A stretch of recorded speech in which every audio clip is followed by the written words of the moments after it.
Bienvenue, bonjour à toutes et à tous. Merci de nous rejoindre dans ce nouveau rendez-vous de l'actualité. Démarrons avec le réaménagement technique du gouvernement. On note le départ de Albert Mabry-Toike. C'est l'entrée du professeur Adama Diawara, son remplaçant au ministère de l'Enseignement supérieur et de la Recherche scientifique. Nouvelle entrée également de Albert Flindé au ministère de l'Intégration africaine et des Ivoiriens de l'extérieur, de Adon Roger au ministère de la modernisation de l'administration. Regardons. Communiqué de la présidence de la République. Le président de la République, son Excellence M. Alassane Ouattara, a procédé ce mercredi 13 mai 2020 à la signature de plusieurs décrets de nomination. Au titre du gouvernement, sur proposition du Premier ministre, chef du gouvernement, le président de la République a signé un décret portant nomination de membres du gouvernement. Ainsi sont nommés ministre des Affaires étrangères, M. Ali Koulibaly, ministre de la Culture et de la Francophonie, Mme Raymonde Goudou Kofi, ministre chargé des Affaires maritimes, M. Philippe Dapa-Légré, ministre de l'Intégration africaine et des Ivoiriens de l'extérieur, M. Albert Flindé, ministre de l'Enseignement supérieur et de la Recherche scientifique, M. Adama Diawara, ministre de la Modernisation de l'Administration et de l'Innovation du service public, M. Roger Adom,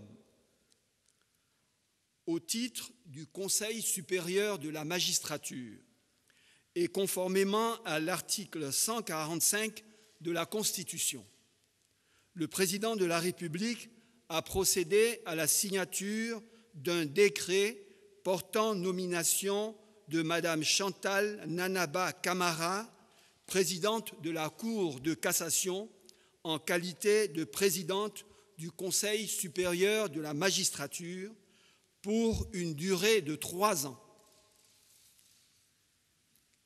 Par ailleurs, sur proposition du Premier ministre, chef du gouvernement, le président de la République a signé un décret portant nomination de ministres, gouverneurs de districts autonomes. Ainsi sont nommés ministre, gouverneur du district autonome d'Abidjan, M. Robert Mambé-Begré, ministre gouverneur du district autonome de Yamoussoukro, M. Augustin Abdoulaye Thiam Oufoui, fait à Abidjan le 13 mai 2020. Le ministère de la Santé et de l'Hygiène publique a annoncé hier 55 nouveaux cas enregistrés de coronavirus, 82 guéris et 3 nouveaux décès. Regardons. Le ministère de la Santé et de l'Hygiène publique a enregistré ce jour, mercredi 13 mai 2020, 55 nouveaux cas de Covid-19 sur 592 échantillons prélevés, soit 9,3% de cas positifs, 82 guéris et 3 décès. Le ministère de la Santé et de l'Hygiène publique présente ses condoléances aux familles éplorées. À la date du 13 mai, la Côte d'Ivoire compte donc 1912 cas confirmés, dont 902 personnes guéries, 24 décès et 986 cas actifs. Le nombre total d'échantillons est de 15 260. Le Conseil national de sécurité, qui s'est tenu le jeudi 7 mai 2020, sur la situation de la maladie à coronavirus, a décidé de la levée de plusieurs mesures restrictives à l'intérieur du pays. Cependant, les sorties d'Abidjan nécessitent toujours une autorisation délivrée par le ministère en charge de la sécurité.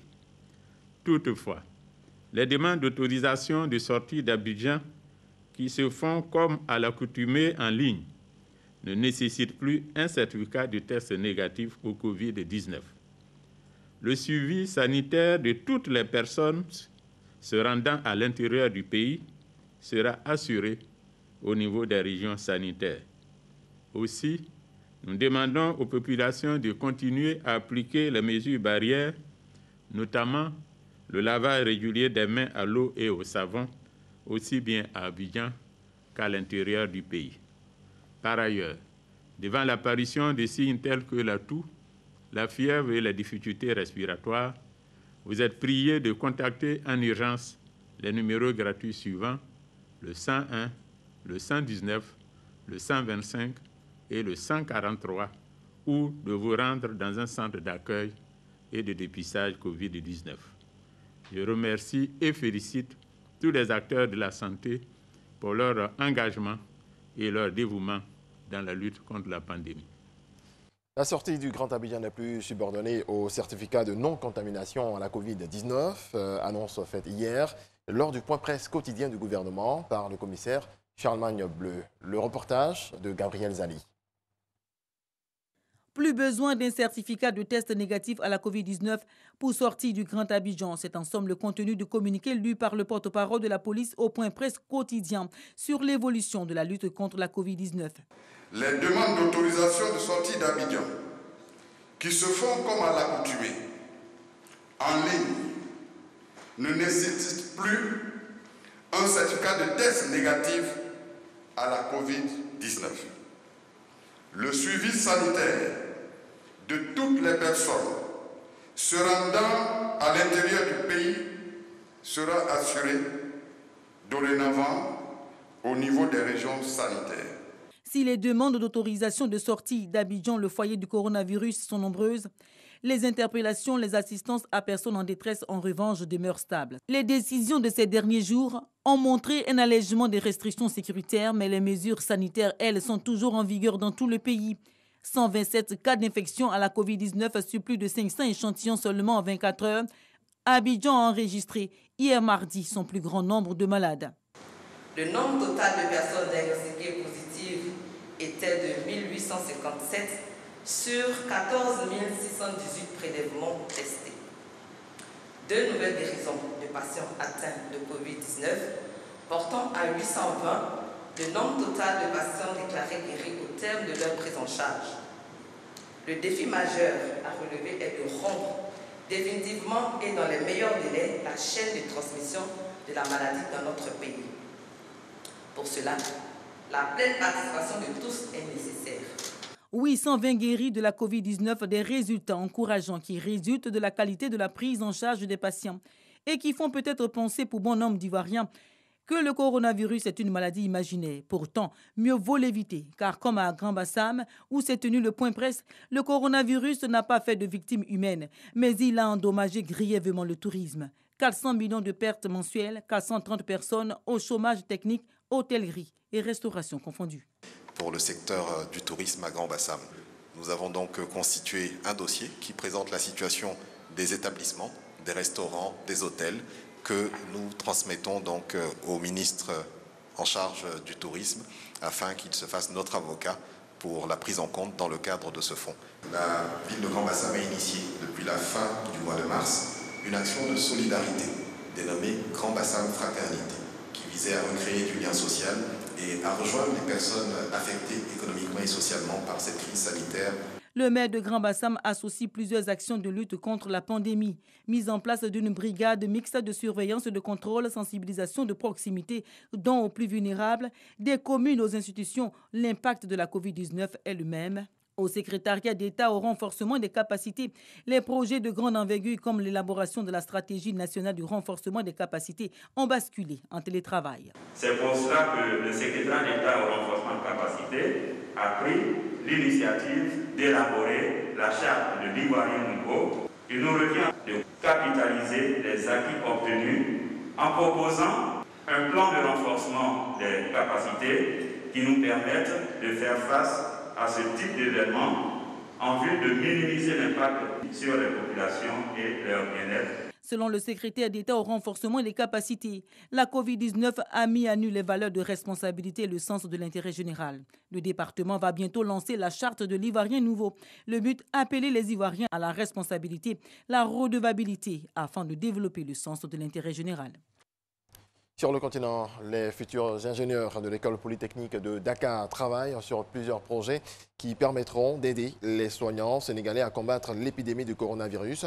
Le plus surprenant, un robot infirmier baptisé Dr Car est déjà commandé par le plus grand hôpital de la capitale, servira à livrer des médicaments et des repas aux patients en quarantaine.